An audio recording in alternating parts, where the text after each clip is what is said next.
here to do my recap for UFC Fight for the Troops 2. Let's get right down to it. We're going to start off with the main event. By the way, man, coming off a sick week, and I'm talking literally, I was sick all week. Not cool. Yeah. For everybody who always asks the questions about the music playing before the videos, I used to do the Call of Duty thing, but then videos were getting flagged and whatnot. So I want music at the beginning, so I do make music, or at least I make beats. Well, I also make music, but you only see the beats. But anyways, it's my music. That's what you're hearing. If you guys are interested in it, you can go to 100 Bullets. I spell it with the Z, 100 Bullets with the Z, on YouTube. So you go 100 Bullets, beats, whatever. You'll find it. I got a bunch of beats up. Always putting up new beats. Anyways, there you go. Melvin Guillard versus Evan Dunham. Evan Dunham, I mean, the guy's legit. Melvin Guillard's been around for a long time, and Melvin Guillard is actually serious. He really thinks he's going to get a title shot very soon, or at least he's going to continue to make a case for it.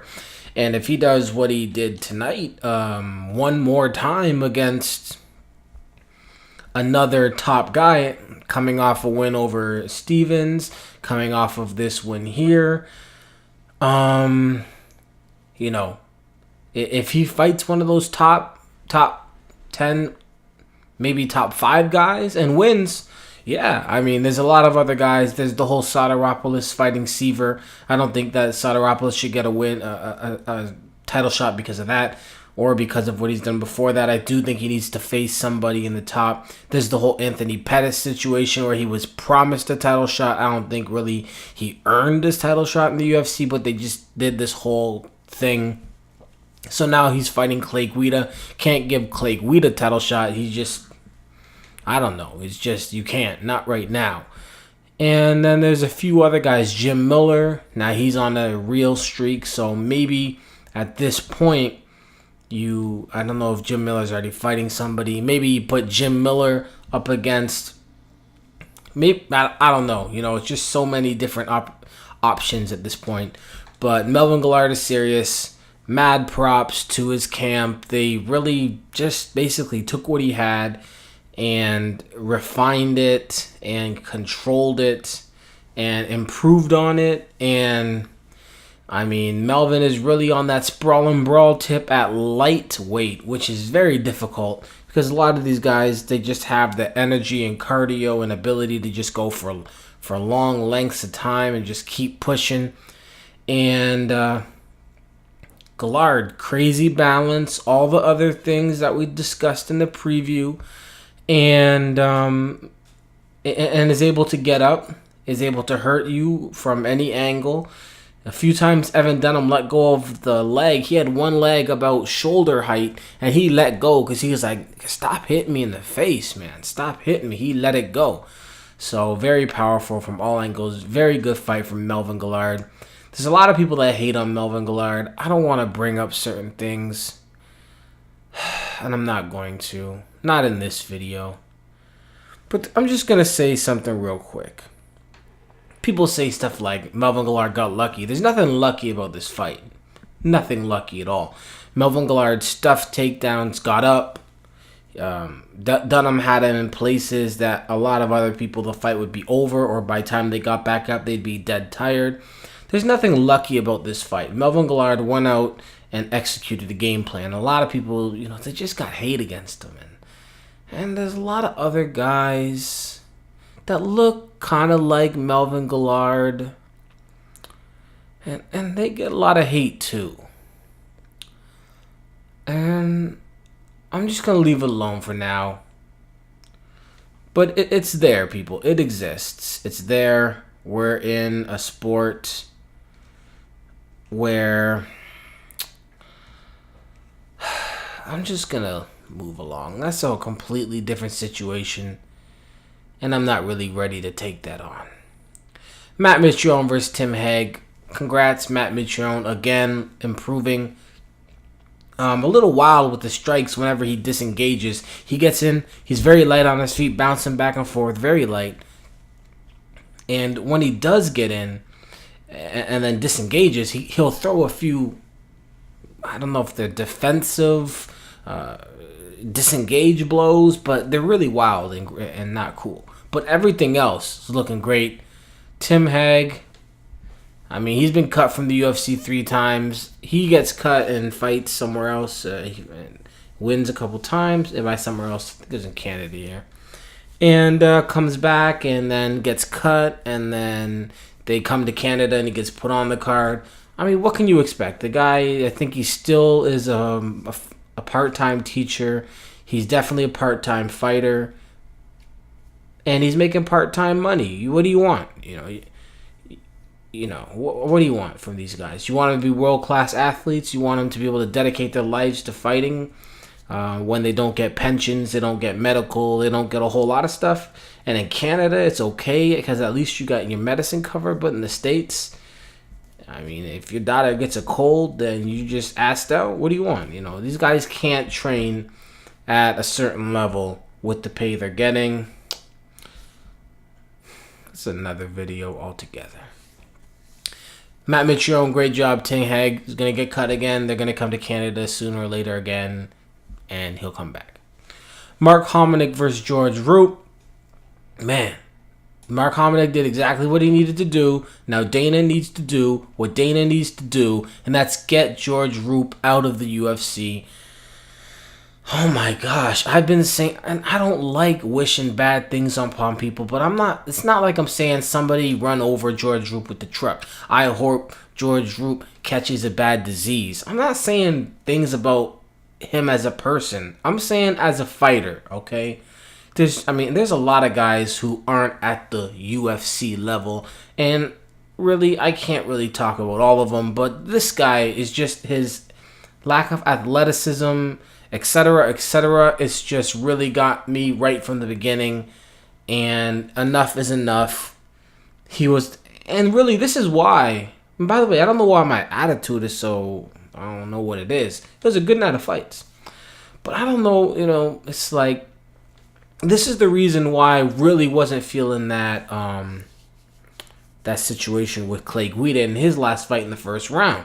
Because George Roop was scared as hell. And for a good reason. He's not, Mark Hominick is 100 times a better striker than he is. If he goes out there and he gets hit, he's going to get clapped up and he's going to get knocked out. And it's what happened.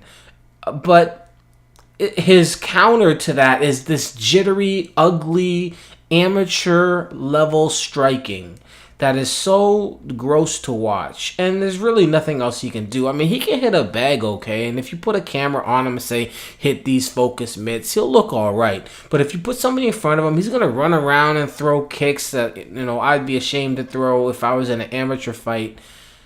And it's just, I just want to see, if somebody's going to go out and grapple, I want to see good grappling. If we're going to have to watch wrestling, I want to see good wrestling. If we're going to watch striking, I want to watch good striking. This is the ultimate fighting championship, the ultimate proving ground, the best fighters in the world. Okay, well then give it to me, okay? Don't give me George Roop. No disrespect. Don't give me Tim Hague. Don't give me Joey Beltran. Don't give me all of these guys. And if you do give me all these guys, then don't tell me it's the best fighters in the world. Tell me that we have a collection of some of the best fighters in the world and some average fighters. Now, I'm cool. I'm cool with that. If that's what the UFC is going to sell, the truth. We have some amazing fighters. We have 70% of the best fighters in the world in our right here. I say, I agree. 80%. Damn, I still might agree. But don't tell me that if you're in the UFC, you're one of the best, and if you're not in the UFC, then you're a scrub. Moving on, that's a whole different video. I think just something's getting to me altogether about this whole thing. I don't know. Pat Barry versus Joey Beltran. We already discussed Joey Beltran. Let's talk about Pat Barry. My man needs to work on his ground game. He is so good on the feet, especially against these mixed martial artists, that if he could just unload properly, he'd be really just hurting people bad. But he can't because he's worried about the ground game. Joey Beltran has no takedown game. He's a brawler. That's it. If he had any wrestling, Pat Barry would have lost this fight. And, And I don't want Pat Barry to lose fights, but it's going to happen. Over and over again. He has to be able to work on his wrestling and ground game. Simple as that. He's got to improve. I haven't seen a whole lot of improvement. I have seen some improvement, but not a lot. Not from somebody who is, training full time, right? And I know he had his own situations before his fight with big tall dude that was in his camp. Man, I'm bad with names, but anyways, big tall dude used to be in his camp back with Ernesto Host, and he ended up getting fight of the night and submission and knockout of the night, and he started crying after, and they were like, "Man, why are you crying?" And later on, he was like, "Man, I was eating rice and ketchup. I'm broke. I had nothing, and I won this, and this was everything. I might have had to quit training." So I'm like, all right. Maybe you aren't able to train as much as you want, but you got to train when you train and do what you got to do. And now you're back. You're doing well. All right, let's go. And where's his killer instinct? I mean, I know it's like he's busting up Joey Beltran's legs. I mean, it didn't matter how he kicked him or when he kicked him. As long as he just keeps kicking him, this fight's his. And every time he got Beltran really hurt, he was uppercuts, and I'm thinking to myself, he was trying to draw it into a fight of the night type of thing, where I'm gonna bust this guy up so hard, but I'm still gonna let him get off and hit me a few times, and I'm gonna move, and I'm gonna try and make it look exciting so I can get that bonus, so I can make more money. That's my only explanation for why he didn't just choose to kick this dude's knee straight off, just right off in the middle. And then the shin falls over along with the rest of his ankle and foot. The knee's over there. And then he's just standing there with a bleeding thigh. I don't know why he didn't just kick the hell out of that leg. Because that fight could have been over quick.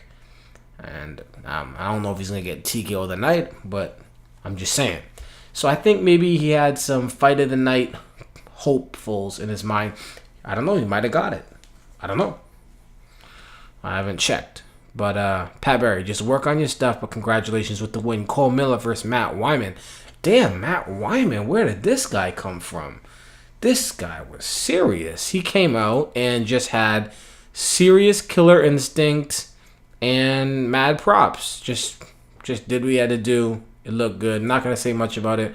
Cole Miller, I don't know if he pressed that fold button a little too quickly or a little too easily, but he got swarmed and he got overwhelmed and he just never able to come up for water. Mad props. Yves Edwards versus Cody McKenzie. Here we go again, folks. Cody, you got your guillotine thing. It's beautiful. I do like it. And you are a character. And that's about it. That's it. Yves Edwards did what he needed to do. When Cody did get in a good position, in a good situation, he was unable to finish the fight. But Yves Edwards is not the easiest guy to finish. He's a vet. He got through. He persevered. He came out the other side of the champ, or at least the winner. Choked him unconscious. Guys, it's never cool to go to sleep. If you ever have a chance to tap or sleep, just tap. Nobody is going to give you an extra pat on the back for going to sleep. Nobody. If they do, they're not really your boys. If it's tap or nap or tap or snap, just pick tap. There's a reason that tapping was brought into the game. It's so that you didn't have to do the alternate. You've already lost. There are no bonus points for being a tough guy and waking up. Where the hell am I? So, it is what it is. Good job, Yves Edwards. DeMarcus Johnson ran through Michael Guyman. This is a lower level card when it really comes down to it, right? It's not a pay-per-view. It's a lot of guys trying to get their fights on, etc., etc. Actually, a lot of mismatches as well. Yves Edwards versus Cody McKenzie, that's a mismatch. Pat Barry versus Joey Beltran, in all reality, that's a mismatch. Hominick versus George Roop, mismatch. Mitrione versus Haig, honestly, it's a mismatch. Evan versus Dunham, Ivan Dunham versus Guillard was not a mismatch, but it was meant to be a test, and it was. So anyways, what else? Randy Yaya versus Mike Thomas Brown. Don't tell me, okay, I mean, it's getting really difficult for people to make any kind of cases for Jose Aldo to be pound for pound anything other than the fact that he is great at what he does. But these guys that he's been beating, and I do not like taking wins and trying to erase wins. I'm not. He defeated these guys. He's crushing these dudes. Great. I'm just saying. It's not like 1995, 2000, or difference of 5 years, 2005, 2010. We're talking 2009, 2011. We're talking people had Mike Brown on pound-for-pound lists less than a year ago, or about a year ago. All these featherweight and bantamweight guys that are on these pound-for-pound lists, when they don't have anybody to actually fight yet, take them off the list, except for Jose Aldo, because he actually does have a skill set that would work at any weight class. The rest of these guys, take them off the damn list, and do not put Jose Aldo at number 1. Ever, or for a long time. And I'm not going to talk about the other fights that were on Facebook. But yeah, it was a good night of fights. I was happy, entertaining, free. I did watch the Facebook feeds. I think my feed was a little slow because my connection was slow. I also realized that I can't just chat with random folks about stuff, especially random UFC fan folks. Talk about Mike Thomas Brown is the number 2 so-and-so weight in the world. I'm like, get out of here. This is before the fight. I'm like, get out of here, man. Number 2. I don't know who's number 2, but it's not him. I don't know who it is, but it's not him. Anyways, I just can't talk to random folks about MMA unless they just kind of want to chat, but not if they really want to try and impart knowledge or give opinions too much. Maybe I guess that's the way I am in general. Maybe that's why I talk into a camera and I don't debate. Maybe that's why. I don't know. I don't know what this chip is, but I gotta get it off my shoulder.